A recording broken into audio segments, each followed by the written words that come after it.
আসসালামু আলাইকুম ওয়া রাহমাতুল্লাহ। ইন্নাল হামদালিল্লাহি ওয়াসসালাতু ওয়াসসালামু আলা রাসূলিল্লাহ। শ্রদ্ধেয় শ্রোতা মণ্ডলী, আমি আশা করি আপনারা সকলেই ভালো আছেন। আল্লাহর অশেষ মেহেরবানিতে আমিও ভালো আছি, আলহামদুলিল্লাহ। শ্রদ্ধেয় শ্রোতা মণ্ডলী, ইমরান বিন বাশিরের একটি ভিডিও আমি গতকালকে দেখিয়েছিলাম। আমি প্রথমত তার সকল ভিডিও দেখার সুযোগ আমার হয় না, তবে যে সকল ভিডিও আপনারা দেখে বেশি বেশি ধোঁকাগ্রস্ত হন, আমার কাছে পাঠান, বা আমি থাম্বনেল দেখে মনে করি যে এই ভিডিও দ্বারা মানুষ বেশি বেশি বিভ্রান্ত হতে পারে, এ সকল ভিডিওর জবাবে কিছু কথা বলি। তাছাড়া আমার সময় হয় না, আমি আরও অন্যান্য খিদমতের সাথে জড়িয়ে আছি, মাশাল্লাহ। তো তারপরেও যতটুকু সুযোগ হয় অবশ্যই আমি এ সকল ইসলাম বিদ্বেষী নাস্তিকদের নিয়ে কথা বলি। তো আমি তার একটি ভিডিও নিয়ে আজ কথা বলবো। গতকাল তার ভিডিওটি দেখলাম। এক বোনের কাছে গিয়ে ইমরান বিন বাশির জিজ্ঞাসা করছে, আপনার স্বামী যদি আপনাকে, মনে করেন আপনি বার্ধক্যে উপনীত হয়ে গেছেন, শারীরিক সক্ষমতা আপনার থেকে বিলুপ্ত হয়ে গেছে, আপনার প্রতি আপনার স্বামীর আর আকর্ষণ তেমন নেই, এমত অবস্থায় আপনার স্বামী যদি আপনাকে শুধুমাত্র এই কারণে যে স্বামী আপনাকে আর পছন্দ করে না, আপনি বুড়ি হয়ে গেছেন, এই কারণে আপনার স্বামী যদি আপনাকে তালাক দেয়, তাহলে এটা আপনার কাছে কেমন মনে হবে? আপনি বুঝতে পারছেন, এই প্রশ্ন যদি করা হয় তাহলে পৃথিবীর যে কোনো মেয়ে ছেলে বলবে এটা অমানবিক, অনৈতিক। যে স্বামীর সাথে সারা জীবন সংসার করলাম, বার্ধক্যে উপনীত হওয়ার কারণে সে আমাকে তালাক দিবে, এটা তো কখনোই মানবিক হতে পারে না, তাই না? তো বোনটি বলল, হ্যাঁ, এটা অবশ্যই অনৈতিক, অমানবিক। তখনই এবার ইমরান বিন বাশির, বুঝতে পারছেন কাকে টানবে এখানে?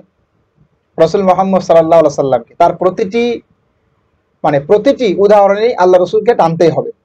তো এখানে আল্লাহ রসুলকে টানলেন, টেনে বললেন আমাদের প্রিয় নবী মোহাম্মদ সাল্লাল্লাহু আলাইহি সাল্লাম তিনিও এমন কাজ করেছেন।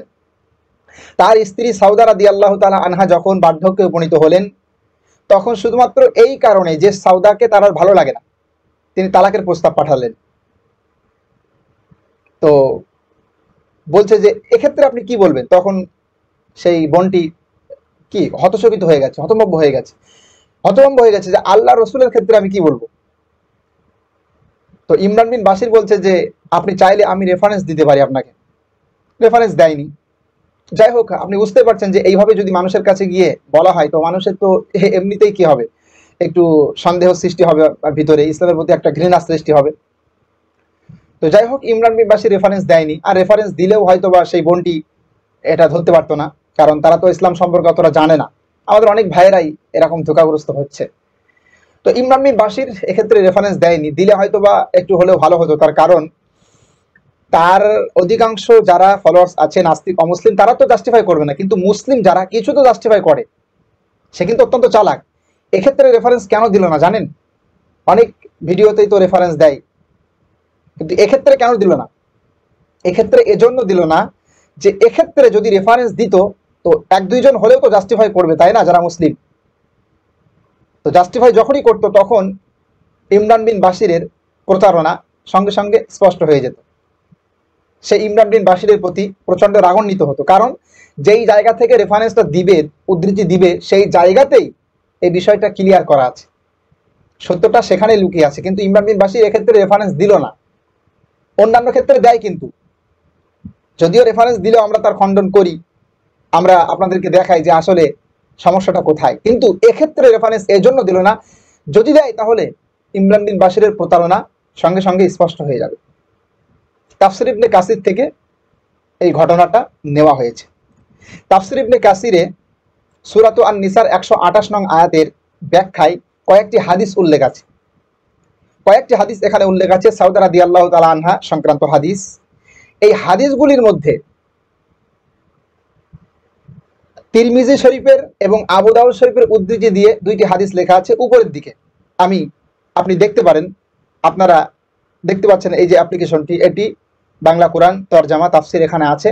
এটা অনেকেরই পরিচিত অ্যাপ। আপনারা যাবেন এখানে, বাংলা কোরআন, আপনারা অনেকের মোবাইলে আছে এটা। আপনারা এখানে ঢুকবেন, সূরাত আন-নিসা 128 নং আয়াতের তাফসির দেখবেন যে সেখানে কয়েকটি হাদিস দেওয়া আছে এই আয়াতের তাফসিরে। তো আবু দাউদ এবং তিরমিজি শরীফের উদ্ধৃতি দিয়ে সহিহ হাদিস লেখা আছে, যেটা সাউদা সংক্রান্ত সহিহ হাদিস। এটা কিন্তু ইমরান বিন বাশির দেখায়নি, কারণ এটা দেখালে তো তার যে উদ্দেশ্য, অসৎ উদ্দেশ্য চরিতার্থ, এটা তো সে কি করতে পারবে না, হাসিল করতে পারবে না। তো এটা দেখায়নি। এর নিচে আরেকটি অপ্রসিদ্ধ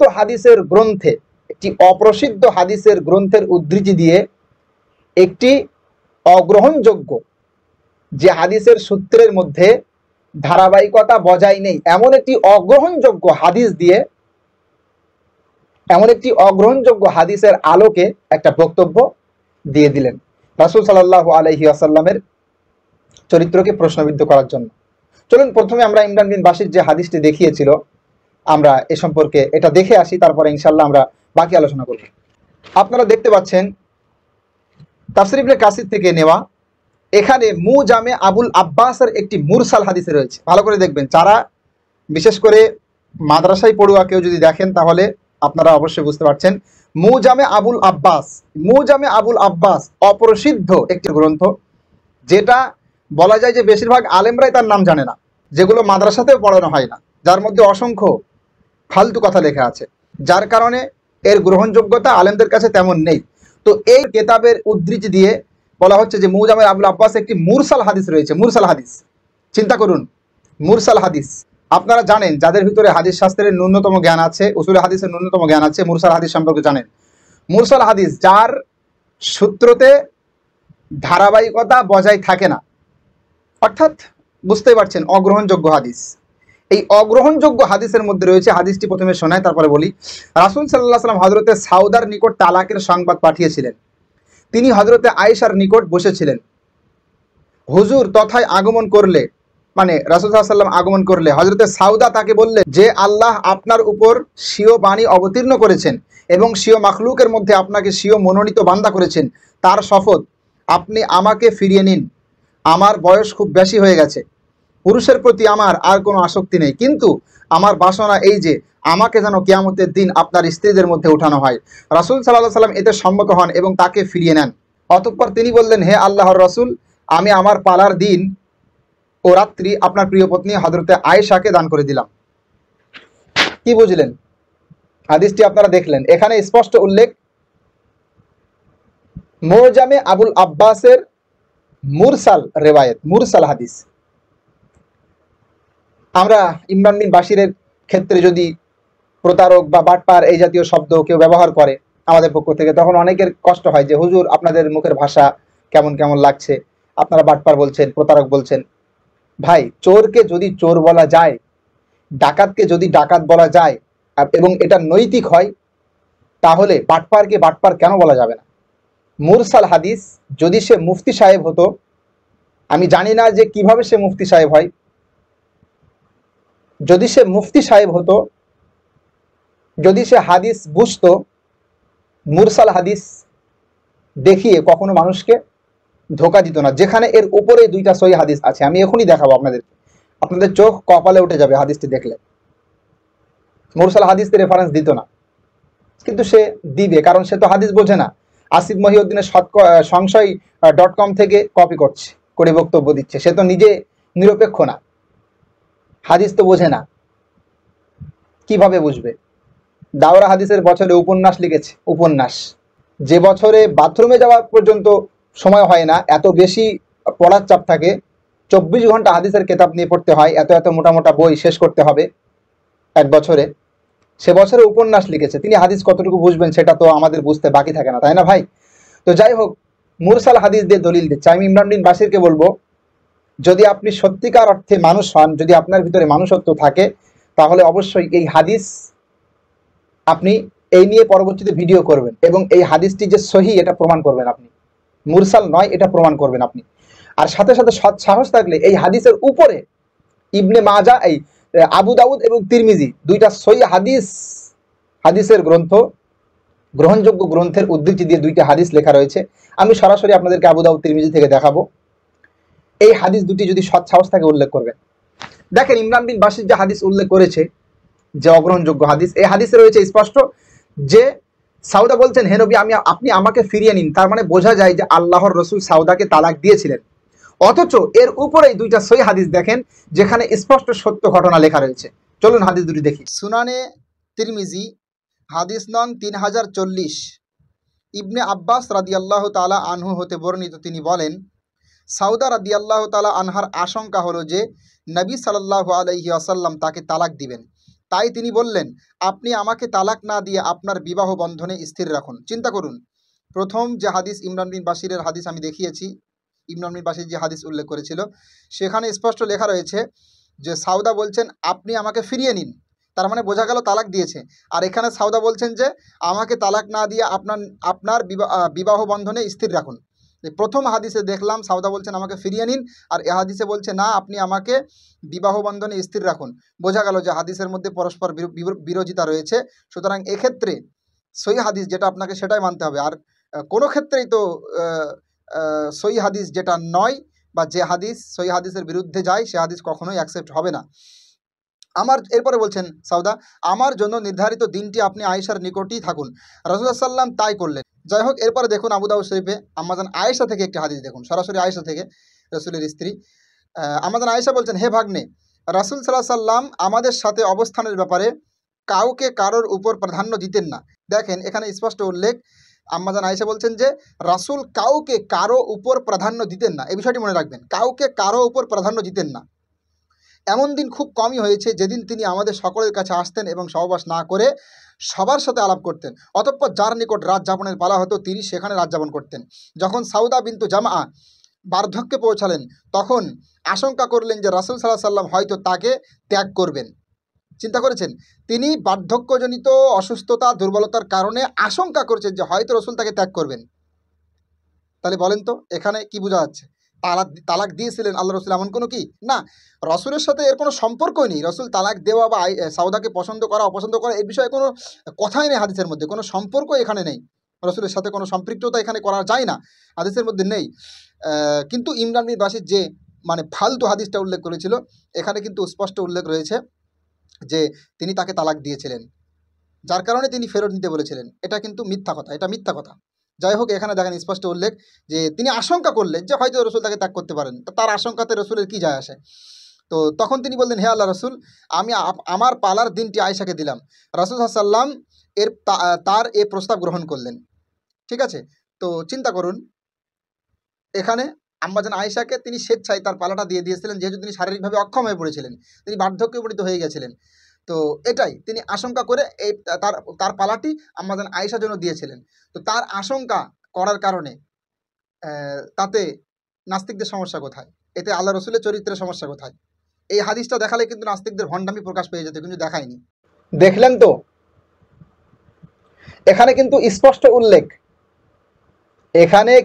স্পষ্ট উল্লেখ রয়েছে যে রাসূল মুহাম্মদ সাল্লাল্লাহু আলাইহি ওয়াসাল্লামের স্ত্রী সাউদা রাদিয়াল্লাহু তাআলা আনহা তিনি আশঙ্কা করেছিলেন, যেহেতু বার্ধক্যে উপনীত হয়ে গেছিলেন, শারীরিক সক্ষমতা হারিয়ে গেছিল। যেমন আমাদের সমাজের কোনো মেয়ে ছেলেরাও অনেক সময় কি হয়, স্বামী যদি সুস্থ সবল থাকে, স্ত্রী যদি বার্ধক্যে উপনীত হয়ে বা বার্ধক্যজনিত কারণে যদি দুর্বল হয়ে পড়ে, শারীরিক সক্ষমতা হারিয়ে যায়, স্বামীর বোঝা হয়ে যায়, সেক্ষেত্রে আশঙ্কা করে না জানি আমার স্বামী হয়তোবা আমার প্রতি অসন্তুষ্ট হয়ে থাকবে।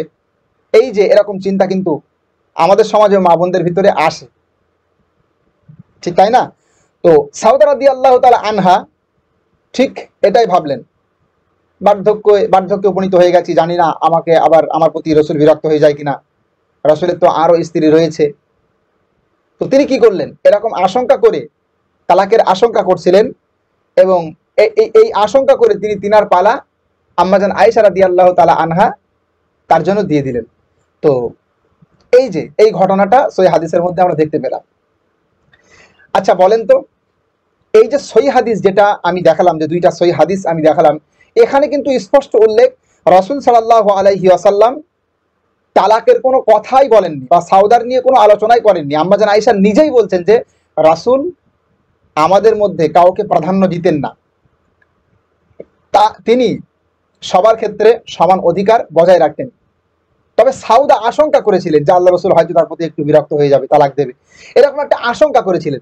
তো সাউদা রাদিয়াল্লাহু তাআলা আনহা যে আশঙ্কা করেছিলেন এটা এখানে বলা হচ্ছে, তালাক দেয়নি কিন্তু রাসূল সাল্লাল্লাহু আলাইহি ওয়াসাল্লাম, কিন্তু রাসূলের সাথে কিন্তু এই তালাক দেওয়া বা এই জাতীয় ধ্যান ধারণার কোনো লেশমাত্র সম্পর্ক নেই। প্রথম হাদিসে কি দেখলাম যে সাউদা বলছেন আমাকে ফিরিয়ে নিন, আর এই হাদিসে তালাক দেওয়ার কথাই নেই, এখানে আশঙ্কা করেছিলেন আমাদের আয়েশা বলছেন, আর ইবনে আব্বাস থেকে বর্ণিত।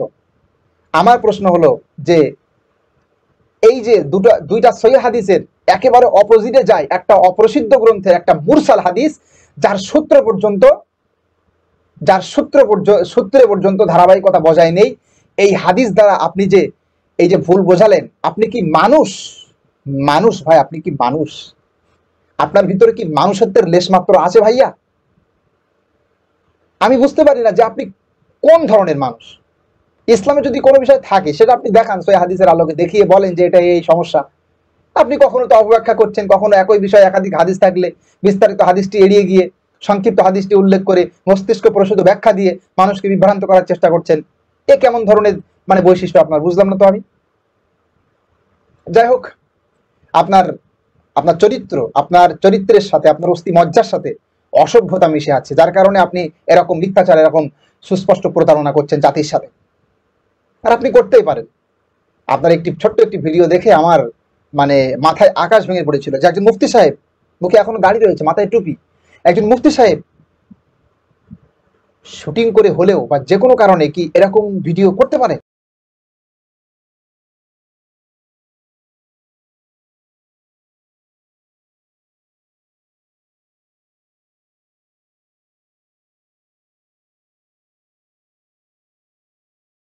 সামনে গান চালিয়ে দিয়ে, কানে হেডফোন দিয়ে ড্যান্স করছে। আমি অবাক হয়েছিলাম এই ভিডিওটি দেখে, একজন মুফতি সাহেব এরকম করতে পারে।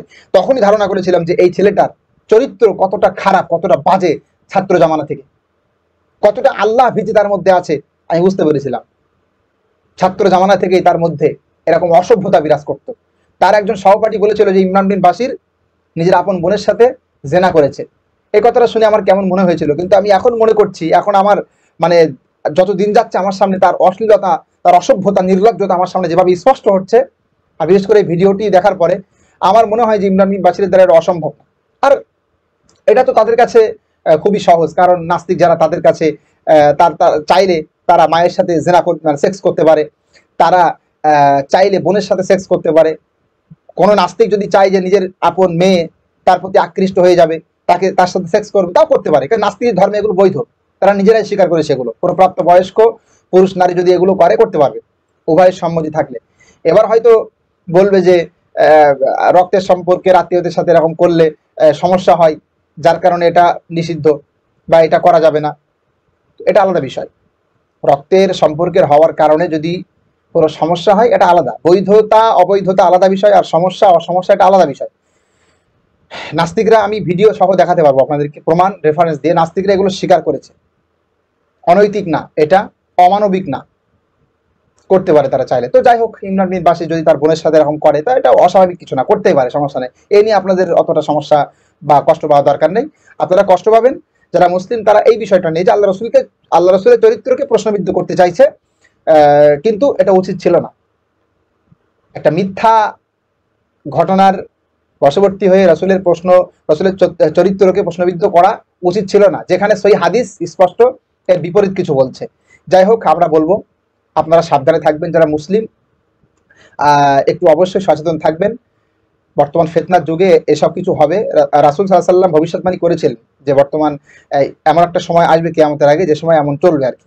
তা সাবধানে থাকবেন। আল্লাহ আমাদেরকে ইমানের প্রতি অটল অনড় অবিচল রাখুক। আর অমুসলিম ভাই যারা, তাদেরকে বলবো আপনারা অবশ্যই ইসলামের ব্যাপারে উল্টাপাল্টা মন্তব্য করছেন অনেকে, প্লিজ আপনারা জাস্টিফাই করুন। জাস্টিফাই করে যদি মনে হয় যে না সমালোচনার যোগ্য ইসলাম, তাহলে আপনারা বাজে কমেন্ট করুন, তাছাড়া করিয়েন না। এতে আমাদের ধর্মীয় অনুভূতিতে আঘাত লাগে।